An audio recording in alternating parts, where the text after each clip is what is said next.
Assalamualaikum warahmatullahi wabarakatuh.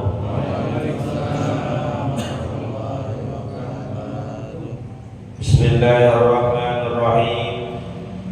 Alhamdulillahi rabbil alamin. Allahumma salli wa sallim ala sayyidina Muhammadin wa ala alihi wa sahbihi ajma'in, amma ba'du. Baik, asdaqal hadits kitabullah wa khairal hadi hadi sayyidina Muhammadin sallallahu alaihi wasallam wa syarrul umuri muhdatsatuha wa kullu muhdatsatin bid'ah wa kullu bid'atin dhalalah wa kullu dhalalatin finnar. Subhanaka la ilma lana illa ma 'allamtana innaka antal alimul hakim. Rabbi shrah li sadri wa yassir li amri wahlul 'uqdatam min lisani yafqahu qawli. Amin. Yang sama-sama kita hormati dan muliakan guru kita Ustaz Dr. Andes Haji Asman bin Haji Abdul Rahim, Ketua Masjid Al-Istiqamah Ustaz Haji Asmari bin Kiai Haji Abdul Rashid Siddiq, bapak-bapak hadirin jamaah yang dimuliakan oleh Allah. Alhamdulillah, kita masih bisa merasakan berbagai nikmat dan karunia pemberian Allah. Mudah-mudahan berbekal nikmat tersebut senantiasa kita bisa menambah kualitas dan kuantitas amal ibadah guna dijadikan sebagai bekal menuju kehidupan akhirat nanti. Amin ya rabbal alamin. Kita awali pengajian ini dengan membaca suratul Fatihah. Kita lihatkan pahala yang disampaikan kepada pengarang kitab yang kita kaji, yaitu Al-Habib Abdullah bin Alawi bin Muhammad Al-Haddad Al-Hadrami Asy-Syafi'i, juga kepada orang-orang yang telah berjasa mewakafkan harta dan tanahnya untuk kepentingan masjid kita ini pada orang-orang tua kita, kakek nenek kita, sanak famili, saudara, serta guru-guru kita yang telah meninggal dunia.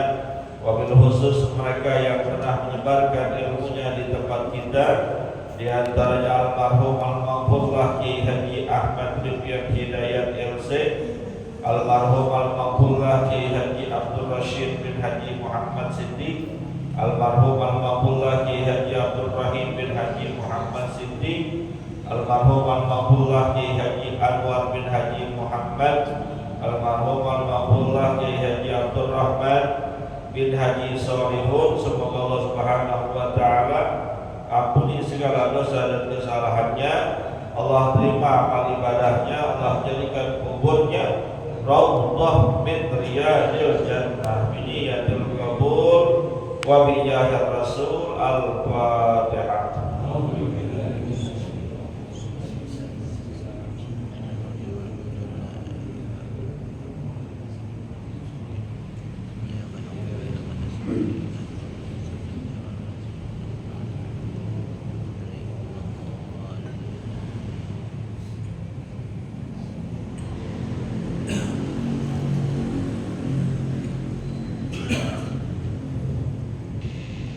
Bismillahirrahmanirrahim. Qala al-mu'allif rahimahullahu ta'ala anhu, wa minal muhafazati 'ala as-salati wal iqamati laha kamalut taharati wal ikhtiyatu biha fil badani wal thawbi wal makani. Qala alaihi salatu wassalam, at-tahuru miftahus salati. Wa fil hadithil akhar, at-tahuru syatrul iman wa isqatul wudu'i wa taklithuhu min ghairi waswasatin wala israfin, fa innal waswasata bit taharati was salati min amali syaitani yalbasu biha ala man qalla ilmuhu wa dha'fa aqluhu. Wallahu a'lam. Jamaah yang dimuliakan oleh Allah Subhanahu wa taala, melanjutkan pembahasan kitab At-Tasawwuf Diniyah wal Wasaya Al-Imaniyah pada pembahasan tentang salat yang 5 waktu. Pengarang kitab ini Al-Habib Abdullah Al-Haddad menjelaskan, wa minal muhafazati 'ala sholati wal iqamati laha kamalut thaharati. Dan di antara perkara-perkara yang termasuk bagian dari menjaga sholat juga mendirikan sholat adalah yang pertama kamalut toharoti, sempurnanya kesucian kita, wal ihtiyadu biha bil badani wal thawbi wal makani, dan menjaga-jaga diri kita pada hal kebersihan itu untuk urusan badan, pakaian, dan tempat yang kita gunakan untuk sholat. Dalam pembahasan fikih kita temukan bahwa salah satu syarat sah sholat itu yang pertama suci dari hadas kecil maupun hadas besar. Hadas kecil dihilangkan dengan berwudu, hadas besar dihilangkan dengan mandi janabah atau mandi junub. Maka dalam dua perkara ini perlu kita perhatikan dengan betul. Perlu benar-benar kerjainnya. Jangan sampai anggapan kita udah benar, udah sah, ternyata menurut ukuran syariat belum. Misalnya mandi janabah. Mandi janabah itu selain diiringi dengan niat, maka dalam pekerjaannya harus basah seluruh tubuh kita dari ujung kepala sampai jempol kaki. Maka pastikan tidak ada sesuatu hal yang dapat menghalangi sampainya air ke bagian tubuh kita, baik yang berada dalam lipetan-lipetan atau berada di belakang tubuh kita. Nih, terutama kuping. Kuping lipetan-lipetannya banyak, maka saat mandi janabah pastikan air itu sampai ke mereka. Berbeda dengan wudu. Kalau wudu membasuh kuping itu hanya sekedar kesunahan saja. Tapi kalau urusan sholat, urusan mandi janabah, kuping harus kena di bagian belakang. Maka ketika mandi janabah benar-benar ratain dengan tangan kita di bagian-bagian yang kemungkinan kalau kita nggak jamah itu nggak sampai air ke situ. Bagian kepala, terus telinga, masukin kedua tangan kita. Bagian belakangnya, punduk kita, leher belakang kita, terus ke belakang. Lipetan-lipetan perut, lipetan-lipetan kaki. Maka kalau mandi janabah, seandainya dia cuma diri, pastikan lipetan-lipetannya kena. Atau seandainya dia jongkok ataupun duduk, pastikan yang lipetan-lipetannya itu kayak di kaki itu. Kalau kita jongkok kan belakang dengkulnya itu kelipet, pastiin kena dengan air.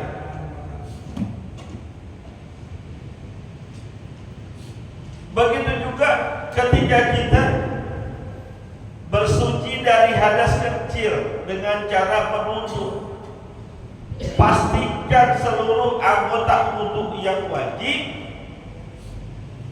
terbasuh dengan air secara sempurna, bukan perkara banyaknya air. Kadang-kadang orang wudhu airnya banyak tapi kagak sah.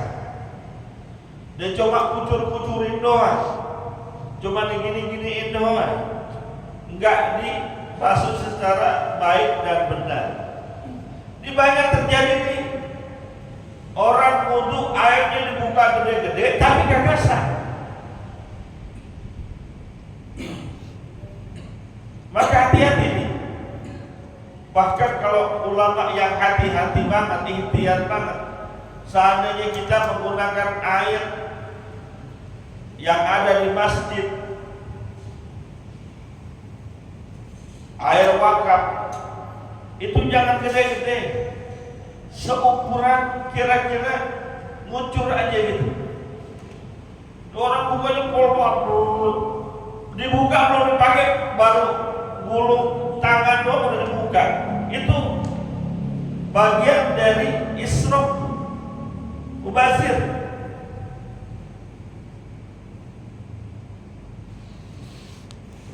Pastikan dulu kita udah siap untuk wudu, baru buka keran.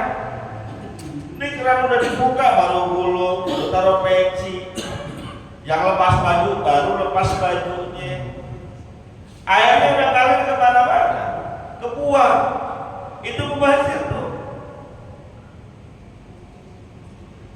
Jangan sampai niat ibadah kita terganggu dengan hal-hal yang seharusnya kita bisa tidak lakukan. Biarin aja Pak Ustaz tentang air wakaf. Justru karena air wakaf perlu hati-hati.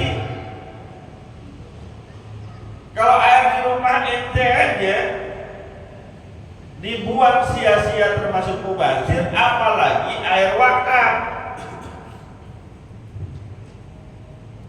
Nah kita beruntung, air di wilayah kita banyak, enak, seger. Bagaimana di wilayah-wilayah yang airnya udah gak seger lagi?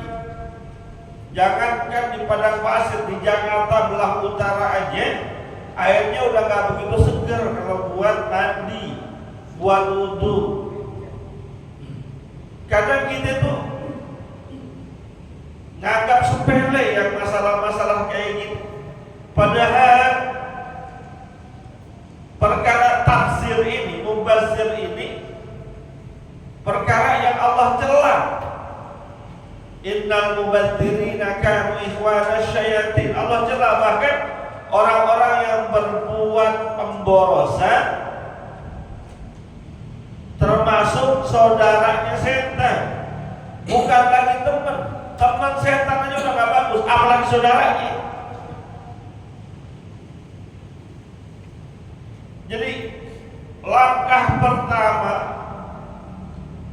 apabila ingin digolongkan sebagai orang yang menjaga sholat dan mendirikan sholat, sempurnakan kesucian kita.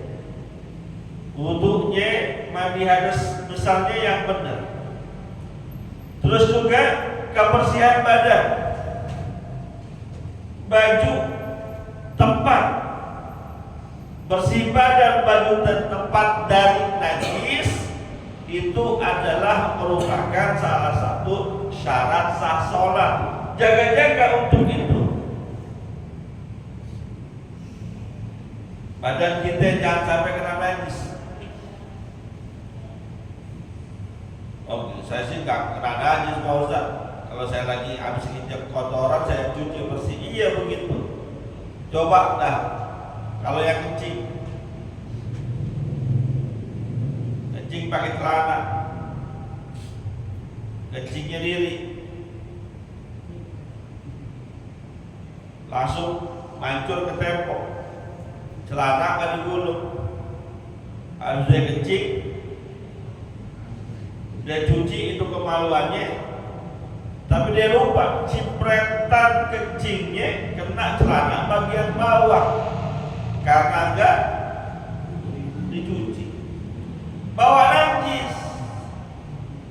Nah kalau pakaiannya ada najisnya, nggak sah, karena salah satu syarat sah sholat kita bersih tempat pakaian dari najis. termasuk badan kita. Digulung sih, tapi habis pipis setelah digulung kakinya gak disiram dengan air. Cipretan kencing kita kena ke betis. Nggak kita cuci tuh betisnya setelah kita pipis, ada najisnya di situ. Main wudu aja nggak sah. Perkara-perkara gini yang kadang-kadang orang suka sepelein. Orang kencing di pinggir jalan, kebelet mungkin di perjalanan dia kencing, nggak pakai istinja lagi, nggak pakai cebok lagi, habis kencing main masukin aja. Terus datang waktu sholat, dia main wudhu sholat pakai pakaian, saat dia kencing nggak cebok, kagak sah sholatnya. Karena wudhu kita hanya membersihkan hadas, sementara yang membersihkan najis adalah cuci kita tuh.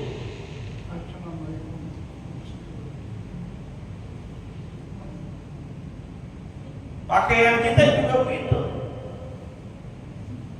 Jangan sampai pakaian kita tercampur dengan najis, maka terutama yang masih pada punya bayi, nyucinya juga perlu hati-hati.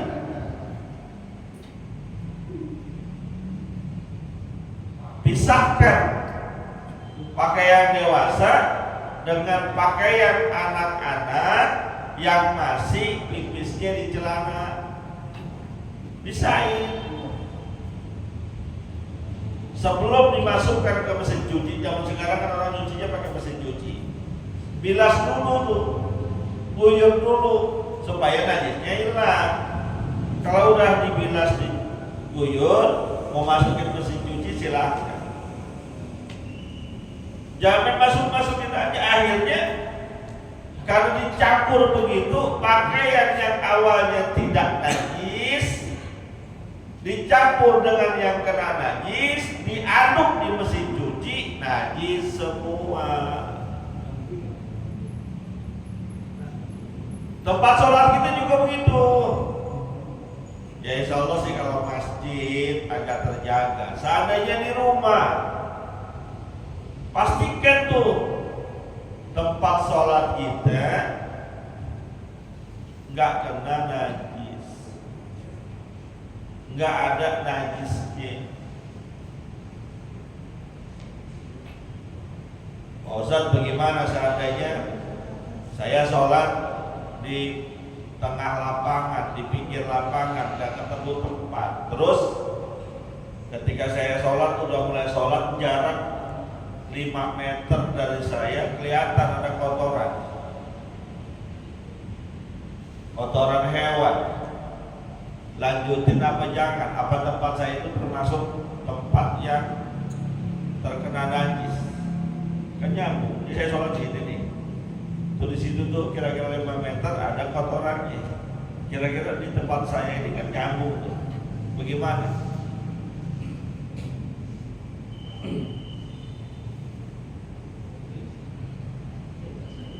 Termasuk tempat yang kena najis apa enggak? Kalau tempat enggak, hanya di bagian jurusan kita aja yang dihitung, kecuali ente pakai sorbannya panjang sampai ngamplet ke sono-sono. Ini sorban kena tuh sama yang ada najisnya. Maka yang kayak gitu kena najis, copotin buru-buru. Jadi kudu hati-hati. Kamalul ikhtiyar, sempurnakan kehati-hatian kita pada urusan suci dan bersih dari hadas ataupun najis. Ini yang kadang orang sering luput sehingga menganggap sholatnya sudah sempurna, padahal masih ada sangkut pautnya dengan hadas ataupun najis. Qala alaihi salatu wassalam, bersabda Nabi kita Muhammad sallallahu alaihi wasallam, at-tahuru miftahus shalah. Kesucian itu merupakan kuncinya ibadah sholat kita. Kunci berarti yang paling penting. Kalau dalam sebuah rumah kita nggak bisa masuk ke dalamnya tanpa ada kunci, maka ibadah sholat kita nggak bakal kita masuk ke dalam kehusuan, kebaikan, dan juga masuk ke dalam golongan orang yang menjaga ataupun mendirikan sholat kalau sucinya kita nggak perhatikan. Udah suci dulu, udah suci baru bisa melangkah ke tahap-tahapan berikutnya.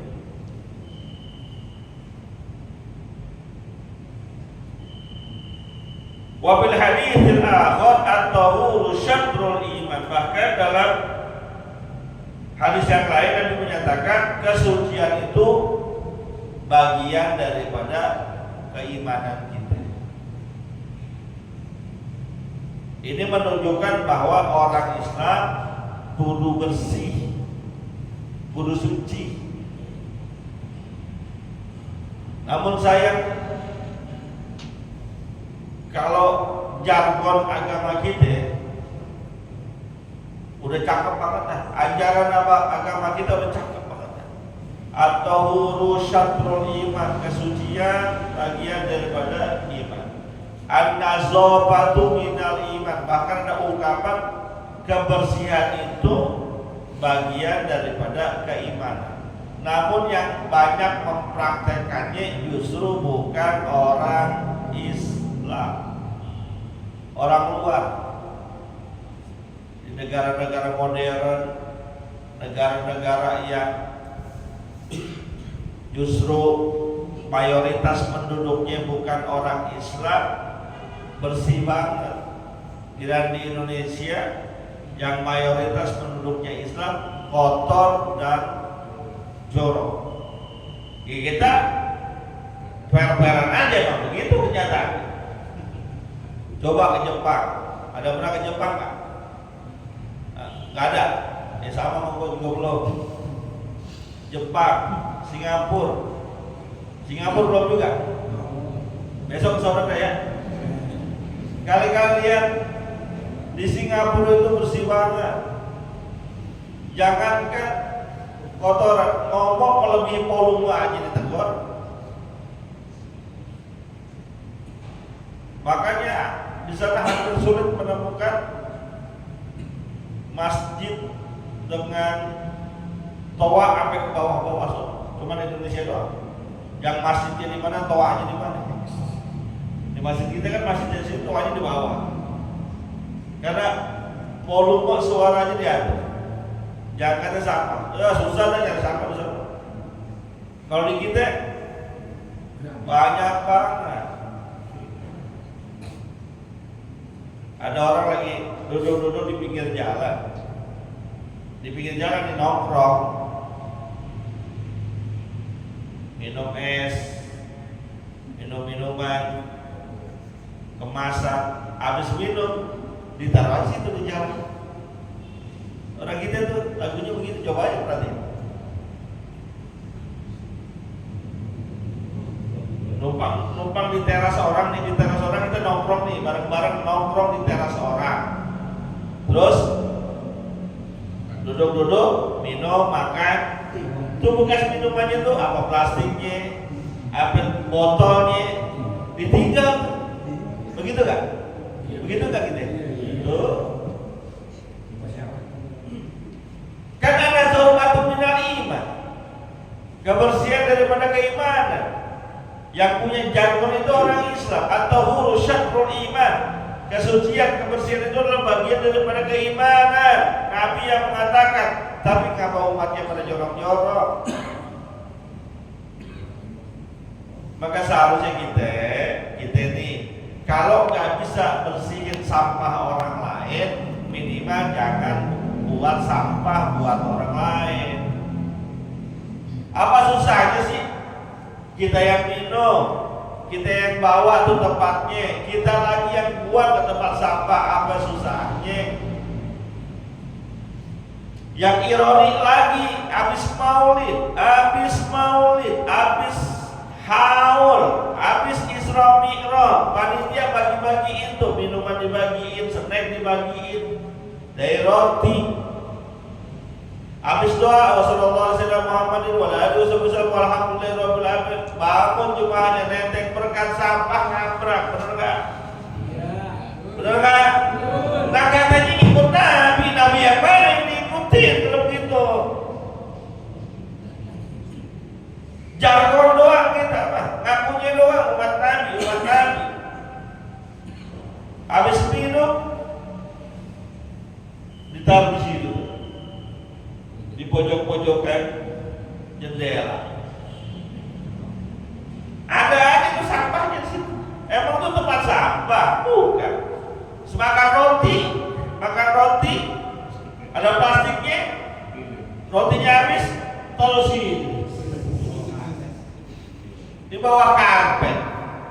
Emang tempat sampah? Emang Nabi ngajarin begitu? Enggak, Nabi ngajarin bahkan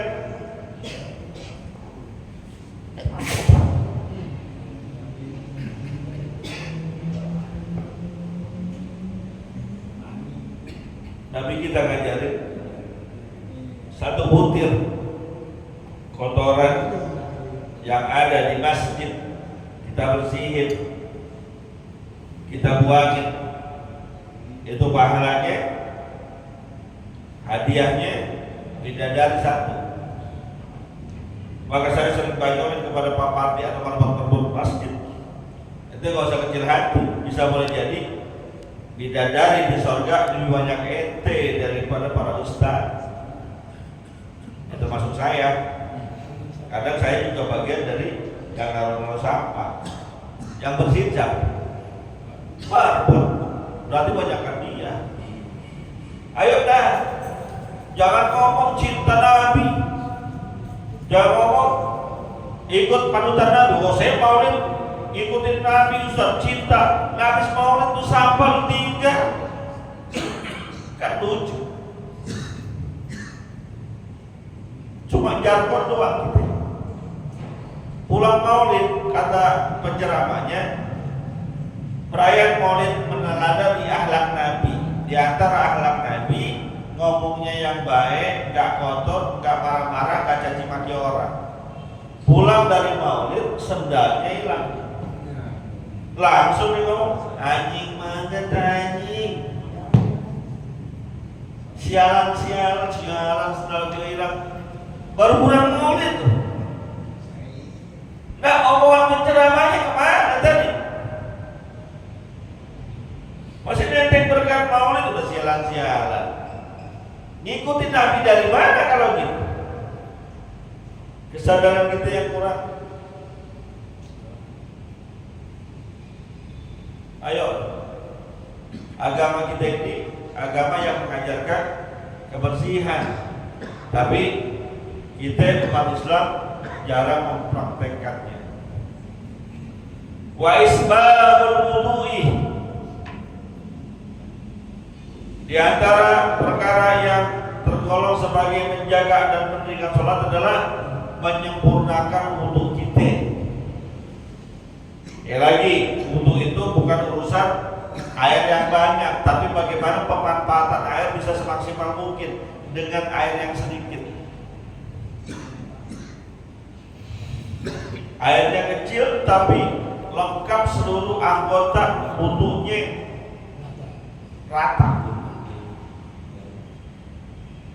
Hati-hati nih Pak. Kita bisa wudu dengan air segini doang. Bahkan setengah ini bisa. Saya bisa wudu dengan setengah ini. Kita udah praktekkan wudu dengan setengah botol.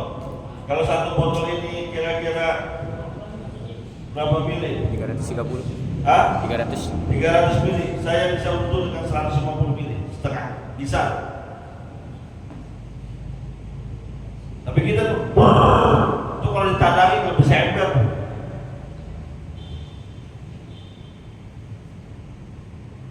Awas, ini kudu hati-hati. Beredar video wudhu dengan air pakai spray yang disemprot, set. Hati-hati. Maksudnya dia meringkas waktu, irit air, tapi salah. Karena ada bagian wudhu yang harus dicuci, ada bagian wudhu yang cukup dengan dibasuh. Lihat ayat Qur'annya. Idza kuntum ila sholati faghsilu wujuhakum wa aydiyakum ilal marafiq wamsahu bi ru'usikum wa arjulakum ilal ka'bain. Bagian wudhu yang harus dicuci adalah muka, tangan, kaki.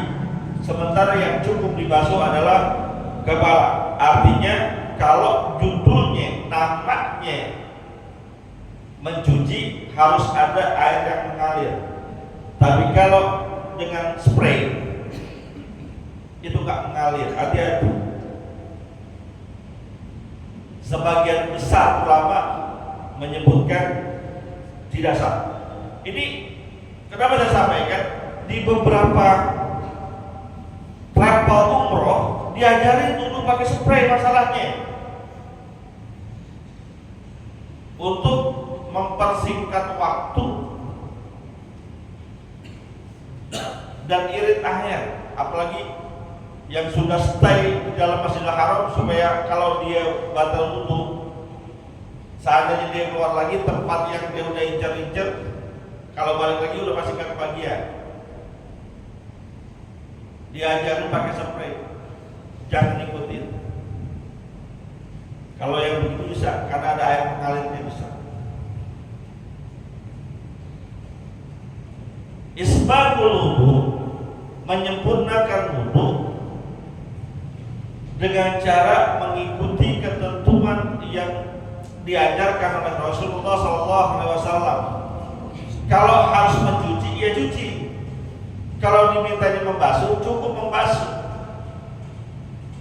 Nah, termasuk dikategorikan sebagai isbagul wudhu adalah memperhatikan yang sunnah-sunnahnya. Walaupun yang wajib kena air ketika wudhu kita adalah muka, tangan, sebagian kepala dan kaki. Kuping gak kena air, gak apa-apa. Hidung kita gak istinsak dan istinsyar, gak apa-apa. Kumur-kumur kita gak lakuin, gak apa-apa. Tapi kalau yang namanya isbagul wudhu harus menyeluruh semuanya, termasuk cuci tangan di awal. Tuh sunnahnya. Sebelum kumur kan kita cuci tangan dulu ya. Bahkan kalau kata Imam Ghazali,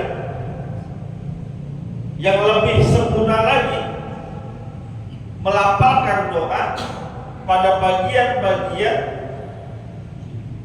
anggota tubuh kita saat kami wudhu.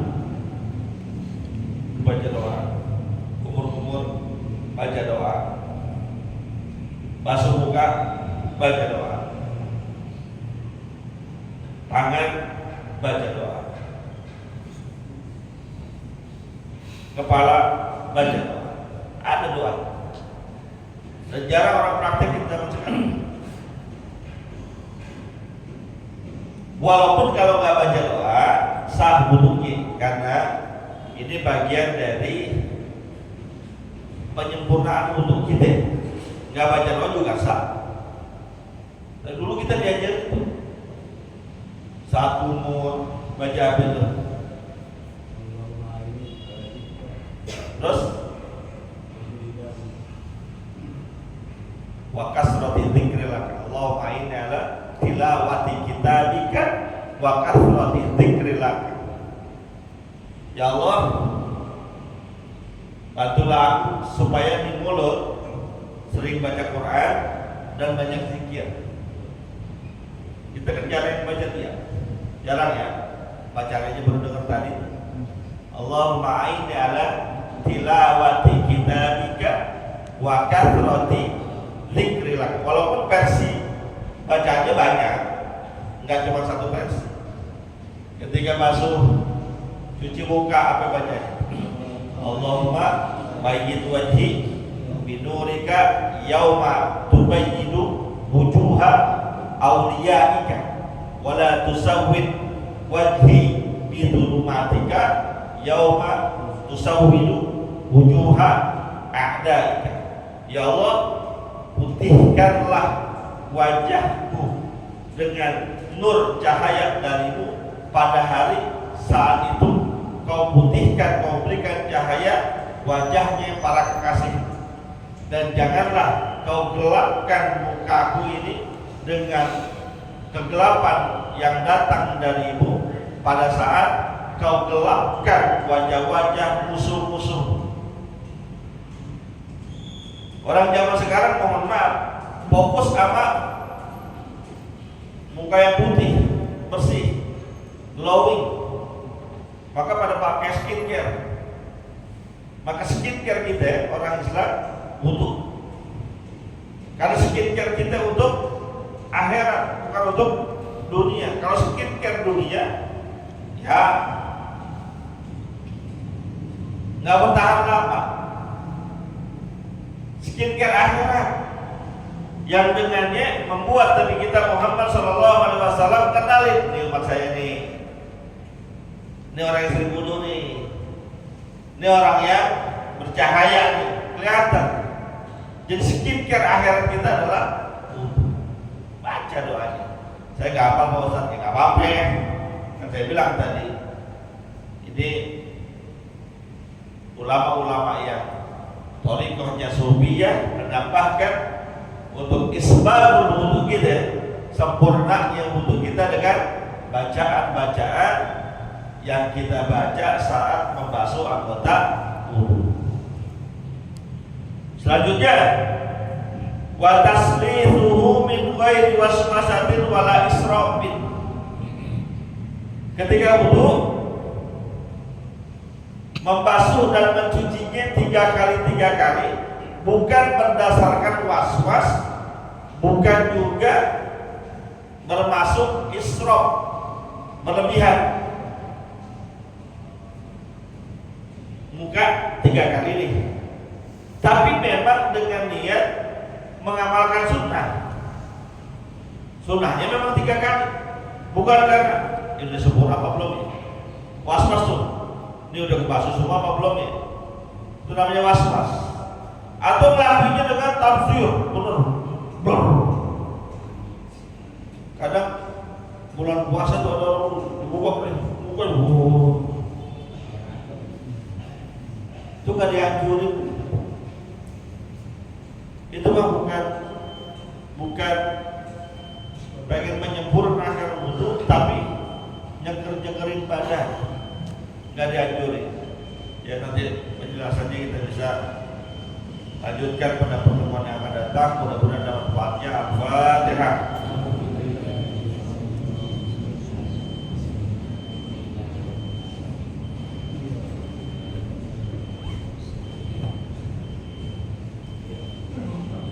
Qala Rasulullah sallallahu alaihi wasallam, afdalu ma quluhu ana wan nabiyyuna min qabli la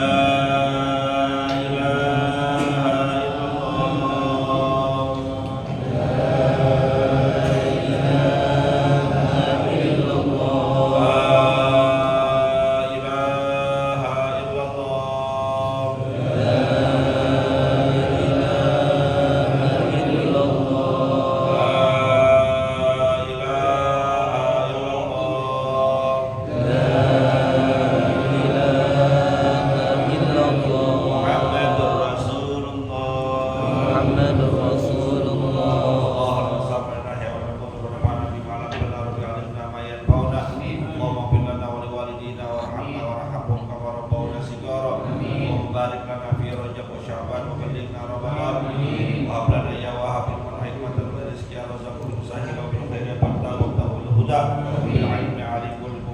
wa sallallahu sayyidina Muhammadin wa ala alihi wasallam. Walhamdulillahirabbil alamin. Terima kasih. Mohon maaf. Assalamualaikum warahmatullahi wabarakatuh.